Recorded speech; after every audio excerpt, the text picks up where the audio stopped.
Breaking news now of a police chase happening as we speak in southeast Houston. You could see a car being chased. It looks like the rear bumper is hanging off of it. This chase has extended throughout southeast Houston. It looks like police are now pursuing this gray or silver vehicle in a parking lot. We're told that vehicle just sped through a church parking lot near the intersection of Carlton and Airport, again happening in southeast Houston. This has been going on for the last several minutes at points reaching high speeds. It looks like this person is continuing to evade police. We are told HPD is working this chase at this time, although we do not know why this car was being pursued by police in the first place. But this chase is continuing now in southeast Houston. Obviously, this car speeding throughout neighborhoods and through parking lots puts bystanders in big danger there because it has been going through areas where pedestrians walk through. It looks like at this point police are still pursuing the vehicle. Again, this is in southeast Houston. The last major intersection this vehicle was being pursued at was Carlton and Airport. We know this began somewhere near Reed Road and MLK, and at one point the driver was speeding the wrong way down Carlton. You know that's a major street if you've ever been through this area.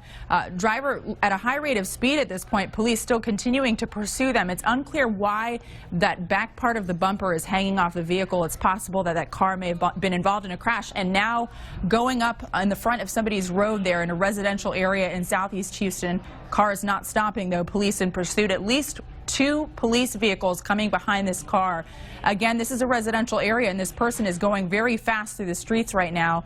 Has already gone through a church parking lot, spun around several times in that parking lot, and is now going through a residential area. Has already climbed, the car climbed up onto somebody's yard. The car at this point is going east on Groton, we're told. Several HPD officers in pursuit of the vehicle right now, but still unclear as to why the driver wouldn't stop in the first place or why police are chasing this person. We are working to find that out for you at this point. Now the car is going north on Duane. Again, a residential area, perfectly normal to expect people walking. In fact, we just saw a few of them in the corner of your screen there. Obviously, this puts people in this neighborhood in grave risk. We know that police at this point are making a plan to try and stop the driver. They're asking for spike strips to be put out on the road.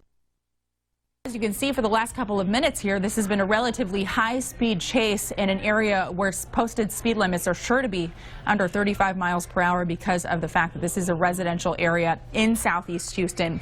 Again, to recap, this chase has been going on for the past several minutes, possibly more than 20 minutes at this point. The vehicle has gone through this neighborhood a couple of times now, almost reached a dead end there, but is continuing not to stop. HPD officers still in pursuit. As the chopper zooms in there, you can see the back part of the car's bumper is hanging off at this point, but it doesn't appear that that has slowed the driver down. Now driving west. Good afternoon. We are following breaking news right now. In fact, we want to go right to Sky Eye HD above a chase. This is in southeast Houston. Andy Bass, are you standing by? Absolutely, Melanie. I am here for you. Can you tell us what we're looking at? We can obviously see this car, which appears to be white or silver, dragging part of the bumper.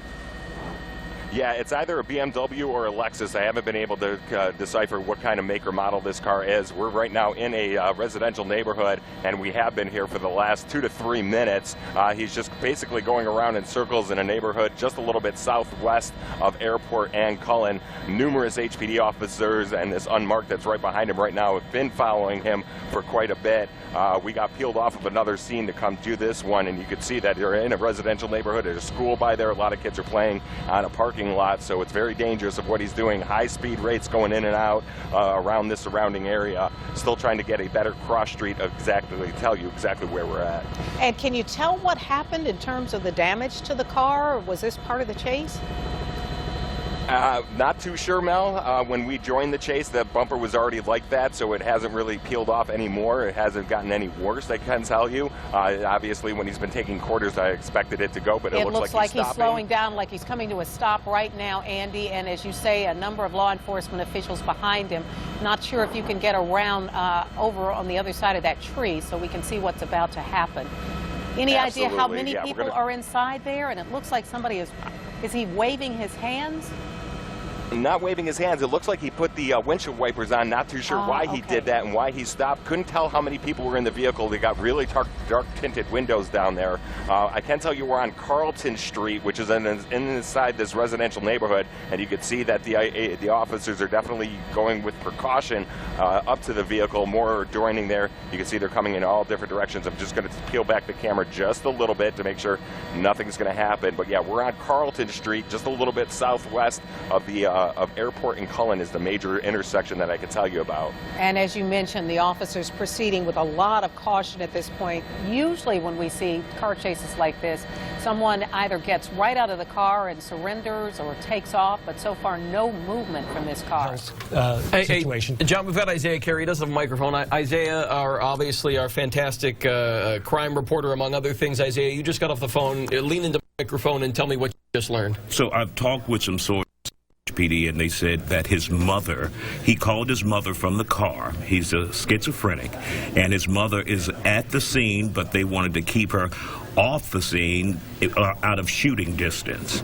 So he's had a minor criminal history, but nothing significant according to the police department. So at this point, they tell you what the game plan is in terms of what's next? They want him to talk to mom? We don't know? I mean... Yeah, they do want him to talk to his mother, and she will be able to convince him to get out of the car. That's fine. Isaiah, thank you. Isaiah's going to keep working the phones, guys. We've got a lot of people on the phones trying to get as much information as we can from you. New, enlightening information that Isaiah just received. Again, to rewind, if you are just joining us at 2:03, this situation has been escalating since about 1:20 this afternoon, so we are going on 45 minutes, where it started in the 8600 block of MLK Boulevard in Southeast Houston. One individual inside. His mother is on the scene, as Isaiah has just discovered. This person, according to Isaiah's police sources, is suffering from a mental illness. And that's a big challenge for police officers, and we talk about that, John, a lot these days in the news, is the challenge facing our country, not just from a law enforcement standpoint, but with tackling mental illness. There's a lot of it out there, and just walking around, you can't just point at someone and say that person's suffering from mental illness. You just don't know, so that's why police have to understand in situations like this that an individual might not be functioning at a capacity where they can make proper decisions and make rational decisions. Yeah, a lot of law enforcement agencies, I know Harris County Sheriff's Office, I think Fort Bend County Sheriff's Office, what they've done is they have what they refer to as psych squads, where they have a police officer, a social worker, and when they run into a situation like this where, well, I don't know that this man is going to be able to avoid prosecution because this chase, but in some situations they're able to go out and instead of getting this person who's mentally ill put in jail, they're able to pick them up and take them to get mental health care. Much for that live coverage from the ground there. This is in the area of Carlton and South Acres. To give you an idea of what's been going on for about the past hour, you're getting live coverage. It looks like now, this end of this police chase, that the front door of the suspect vehicle has opened. We're going to try and zoom in a little bit more. It looks like someone is coming out of the car. We're panned out a little bit now. The police are trying to get this person to surrender and have been for about the past 20 minutes. So this is a big development here. This is the end of a police chase, Carlton and South Acres, school nearby on lockdown, people being asked to stay in their homes. We're going to try and get in a little bit closer. Police do have their guns trained on not only the vehicle, but the person inside, possibly more than one person. We have not seen any movement until this point.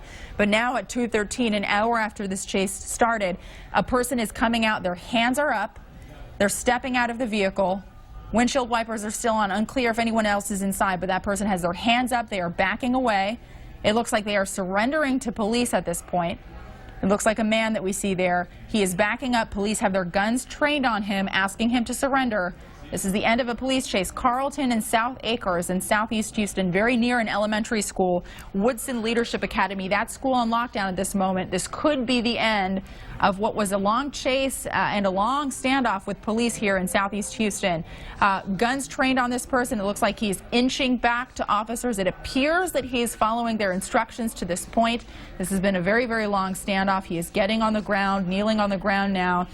Surrendering police. They are moving in now. HPD is moving in to arrest this person. Their guns are still trained on the vehicle. Remember, this car has very, very tinted windows, so we don't know if there's anybody else inside. But this looks like the driver of this vehicle that led police on a very long chase, an erratic chase in Southeast Houston, has finally surrendered. He's being frisked down by that officer in the back of that police car. As Sky 2 zooms in, live coverage over the air and on the ground here. We're going to continue to stay with this until this scene is clearly over.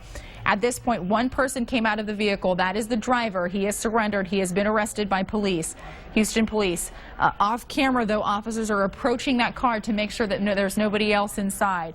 We could not see if that person was armed. I imagine if he had a weapon on him, officers would have removed it at that point. Officers did frisk him down as they put him back in this police car. That person has been arrested.